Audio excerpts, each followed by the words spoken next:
अब जो है हम ले चल कर अपने घास के कीड़े को घर पे। गाइस हम अब घर जा रहे हैं। धूप जो है चारों तरफ बहुत ही ज़बरदस्त खिली हुई है। अभी तक हम सेब के पेड़ के नीचे थे छाया में, अब भागे हम धूप में।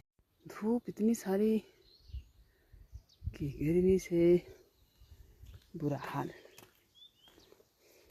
और जो काम हम करते हैं आजकल वो हमें सुबह शाम ही करना पड़ता है। दिन को जो है आजकल हम ये निकाल रहे हैं कणक तरडे। ये तरडे हैं।